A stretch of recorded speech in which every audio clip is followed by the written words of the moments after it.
आइए आपके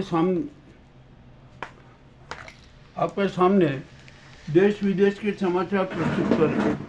सबसे पहले हम भारत के अति रोचक समाचार आपके सामने प्रस्तुत कर रहे हैं।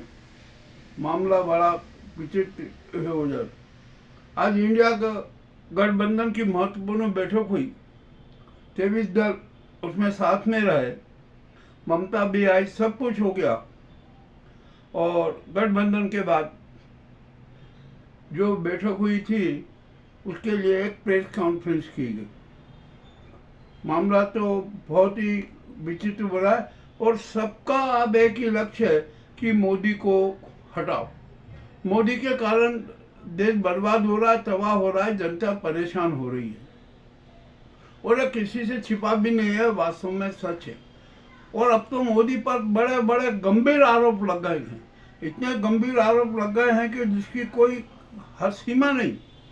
मगर वो तो बेशर्मी के साथ पद पर बैठे हुए हैं। मामला और भी बड़ा विचित्र हो गया। यदि इतने गंभीर आरोप किसी पर लगे ना तो वो शर्म के मारे मर जाए। किंतु अब तो ये मोदी जी की तो यह हालत हो गई है कि उनको तो कुछ शर्म आती नहीं है और उनके इस चरित्र पर, इस व्यवहार पर शर्म को शर्म आने लगी है। मामला और भी विचित्र हो गया। अब तो एनडीए में भी फूट हो गई है। जो सहयोगी दल है ना वो भी दूर हो रहे हैं कि नहीं इस प्रकार की नाजीशाही नहीं चलेगी। अब संघ ने भी फैसला बदल लिया। संघ समर्थित लगभग 36 सांसद हैं, उन्होंने भी स्पष्ट कर दिया कि नहीं, हम मोदी के साथ में नहीं है, मोदी को सपोर्ट नहीं करेंगे। और यदि मतदान हुआ ना, कुछ भी हुआ ना, तो वे मतदान में भाग भी नहीं लेंगे और हो सकता है संसद में अनुपस्थित भी रहे। मामला और बड़ा हो गया। अब ईरान और इजराइल के बीच में जो संधि थी वो टूट गई और ईरान ने इजराइल पर क्रूर हमला कर दिया। इस हमले का असर भारत में विश्व के अनेक राष्ट्रों पर पड़ा। सबसे ज्यादा भारत में पड़ा। आज भारत के शेयर बाजार में हंगामा मच गया। इतना हंगामा मचा कि हद से ज्यादा बहुत लोग परेशान हुए। अब कितना क्या क्या हुआ ये सारा मामला सब सामने आएगा। अब तो यहाँ स्थिति और भी बड़ी विचित्र होती जा रही है। यह मोदी सरकार है ना, हर महंगाई महंगाई महंगाई बढ़ाती जा रही है। एलपीजी गैस सिलेंडर बढ़ा दिए, पेट्रोल डीजल के भाव बढ़ा दिए, सब कुछ कर दिया और अब खाद बीज पर भी भाव बढ़ गए। अरे किसानों को भी अब नहीं छोड़ा है। ये तो मोदी जी हैं, किसी को नहीं छोड़ेंगे। ये तो देश को बेच के रहेंगे और जनता को कंकाल बना के रहेंगे। ये सारी बात बिल्कुल उजागर हो चुकी है। अब यहाँ पर माल विदेशी करके 100% एफडीआई करेंगे। कुछ जो एफडीआई हुआ था ना, विदेशी निवेशक 400 करोड़ रुपया प्रतिदिन निकाल रहे हैं। और जहाँ तक अभी एक आंकड़ा आया है कि 46,000 करोड़ रुपया विदेशी निवेशकों ने अपने खाते में से निकाल लिया था। अब कॉकरोच जनता पार्टी जिस ढंग से उठी थी, जिस ढंग से उसका प्रचार हुआ था ना, उसका भी एक स्वरूप सामने आ गया। अब युवा नाराज होने लगे कि भैया ये क्या नाटक है, किस प्रकार का खेला करते हो, हमें क्यों मूर्ख बना लो। चलिए ठीक है, जो भी हो रहा वो ठीक है। अब अमित शाह भी संकट आ गया। मणिपुर में जो स्थिति हो गई, 3 साल में जो स्थिति हो गई ना, उसका सारा दोष इस नाजी सरकार का है।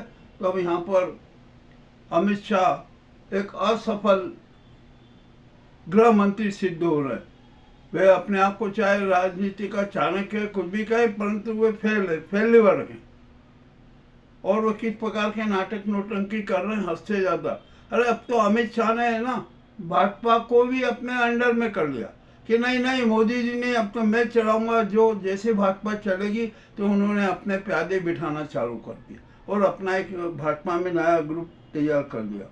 अब जो भी हो रहा है भैया, क्या किया जाए, इनके बारे में क्या बोला जाए। ये सब जो राजनीति करते हैं ना, ये इनकी राजनीति करने दो। अब मध्य प्रदेश में राज्यसभा चुनाव को लेकर भी हंगामा मचा हुआ था। यहाँ पर तीसरी सीट के लिए हार्स ट्रेडिंग किया जा रहा है।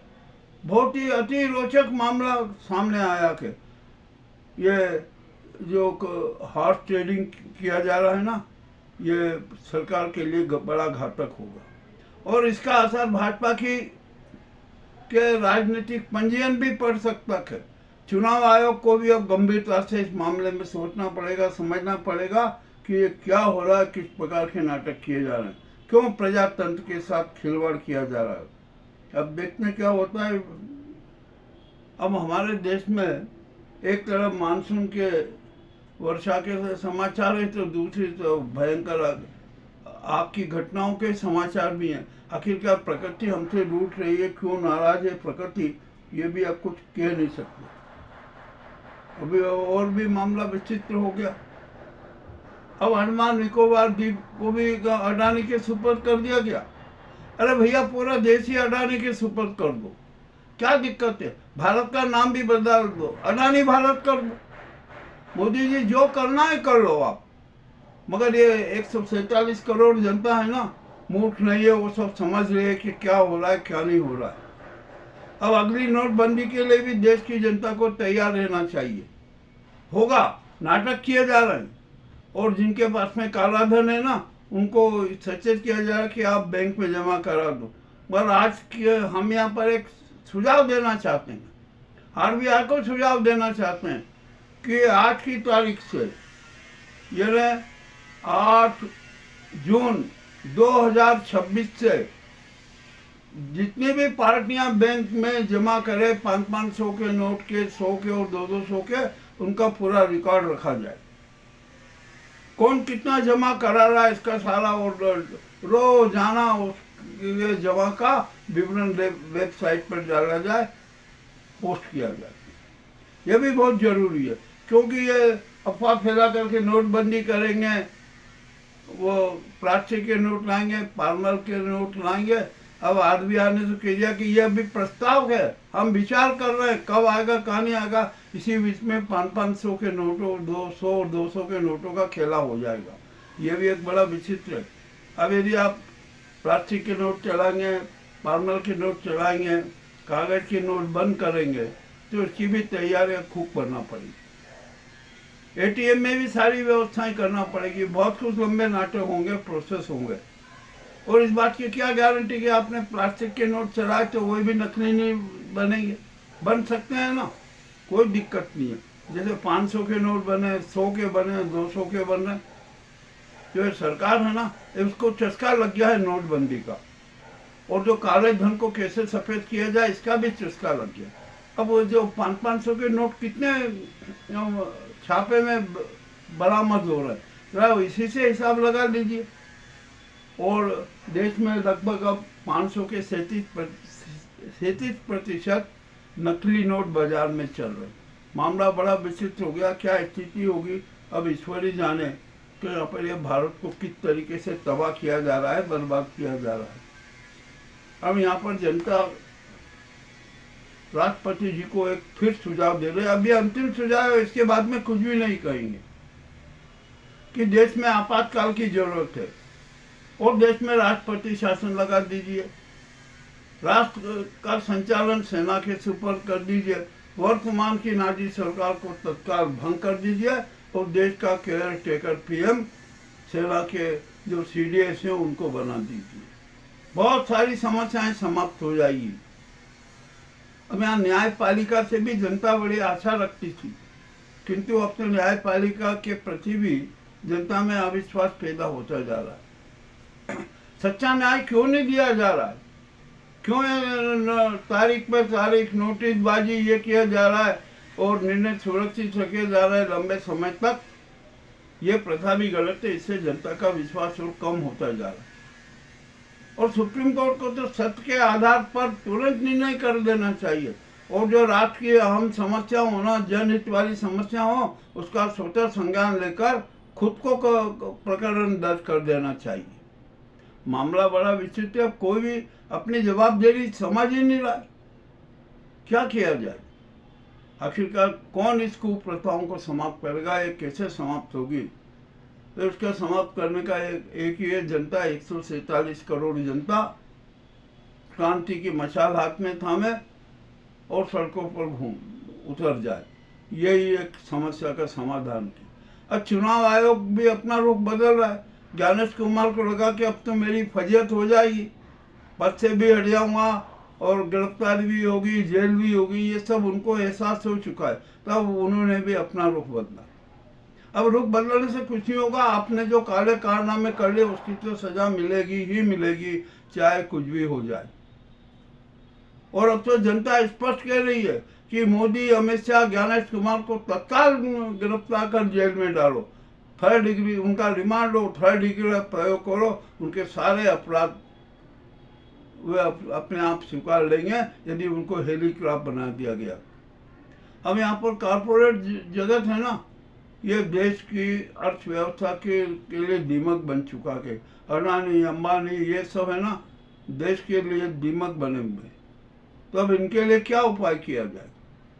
तो आखिरकार एक ही उपाय बचता है कि देश में जितने भी कॉरपोरेट घराने हैं ना, सबकी चल अचल संपत्ति रास्तात कर ली जाए।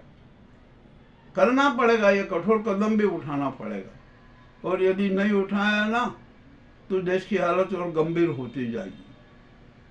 अब यहाँ पर इस नाजी सरकार की एक काली करतूत देख लीजिए। उत्तराखंड में आयुर्वेद और जो उसका दवा बनाने की सरकारी फैक्ट्री थी, जिसके मूल्य और लगभग 141 करोड़, भारी मुनाफा कमा रही है, सब कुछ कर रही है, मगर उसको इस नाजी सरकार ने 121 करोड़ में निजी सेक्टर के हाथ में दे दी। क्यों दी भैया? किस लिए दी? अरे जो मुनाफा कमा रही है उसको भी आप बेच रहे हो, अरे देश को बेच रहे हो। आपने रेलवे बेच दी, एयरपोर्ट बेच दिए, सब कुछ तो बेच दिया। अब ये जो एक आयुर्वेद फैक्ट्री थी, इसको भी बेच दी। आखिरकार क्या है आपका ये नाटक? अब जनता है ना, उसको गुमराह नहीं कर सकते। और मैं फिर दावे के साथ कह रहा हूँ कि जनता की, देश की जीडीपी है ना 3% है, 3 से 4% है, और हमें यहाँ बताया जा रहा है कि हम 7.8% की जीडीपी हो गई है। ये सब भ्रमित है, झूठ है, सफेद झूठ है। ये आज के कड़वे राष्ट्रीय समाचार आपके सामने प्रस्तुत है। आपको कैसे लगे अवश्य बताएं। बहुत बहुत धन्यवाद।